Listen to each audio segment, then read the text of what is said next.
Welcome to this tutorial.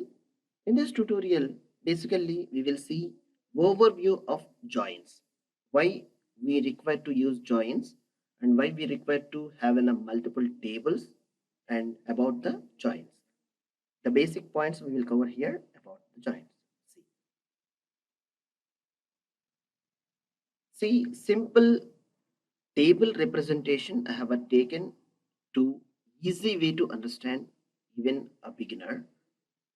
A join consists of one table from one table to another table to join these two tables to get a data from which is a consistently available with the relation between these two tables. Simply, the purpose will use the joins majorly the thing.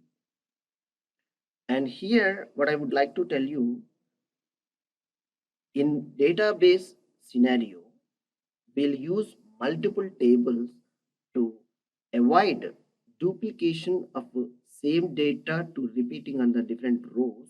To duplicate such a data, we'll make it as in a multiple tables. If table, see in the left side there is a courses table is here. In simple terms I'll explain you with the scenario based. Here you will see here in the left side table, here it is saying that course ID and course name. That's it.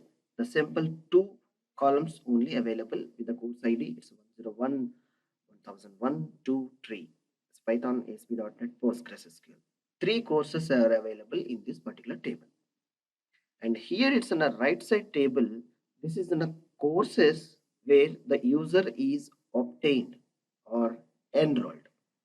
The user ID is 1234. Simply have taken the numbers, and the username is Barry, John, Elise, Mary.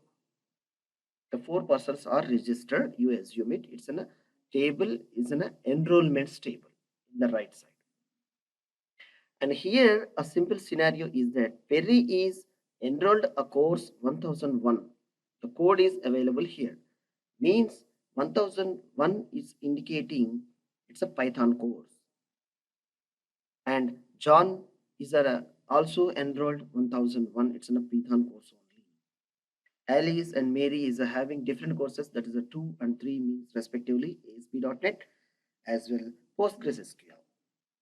Similarly, in real-time scenario, the database tables is designed like this to avoiding a repetitive data rows to control the data environment and creation of the data structures.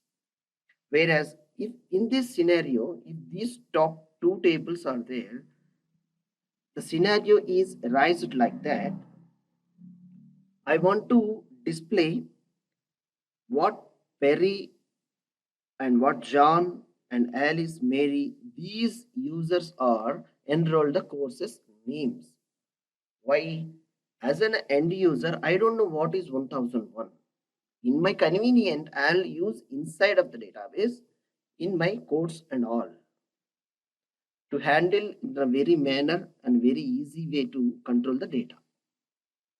Okay, and now see here, and as in a report to present outside, or else I have a registration form which is registration is successfully and enrolled my course is your name is John Perry and your enrolled course is Python. I want to display. For the purpose, what I need to do, make it as I need to make a join to these using the join string. Like maybe it may be in a requirement of inner join or outer join or left join, right join, whichever you situation and your requirement fulfills. Based on that join, you need to take an appropriate decision to use. We'll see what one by one all we will cover in these sessions. In here, if you want to write to make it as a join these two tables and fetch and as a result set in a common way to human readable. Like if I show you the code, something code, the user doesn't know what is it the code. What he will do? Instead of code, I need to show the user that what is the course name. For the purpose, see in the third name, it's a user ID and the username. 1, 2, 3, 4 is the respective user ID and username is Perry, John, Alice, Mary. It's showing here. And irrespective of the third column, course name I have a displaying here without rather than the code.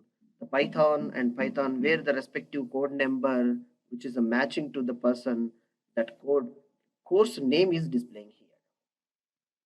Have you seen in simple words? 1001 it's on Python again ASP.NET PostgreSQL. Similarly, this is what required to join multiple tables. Maybe two or more tables you can join, and you can get it as in a same single result set. To appropriately handle the data is in a common way to eliminate the duplicates and do the calculations wherever it's required and all. Until now, we have used where clauses, group by, and like.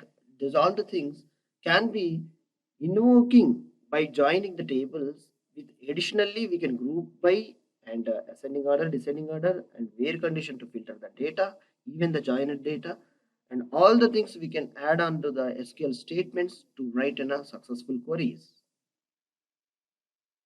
We'll see in the next class what are the joins are available, what is the usage of the joins in real-time programming of your SQL projects. Thank you for watching this session. Thank you.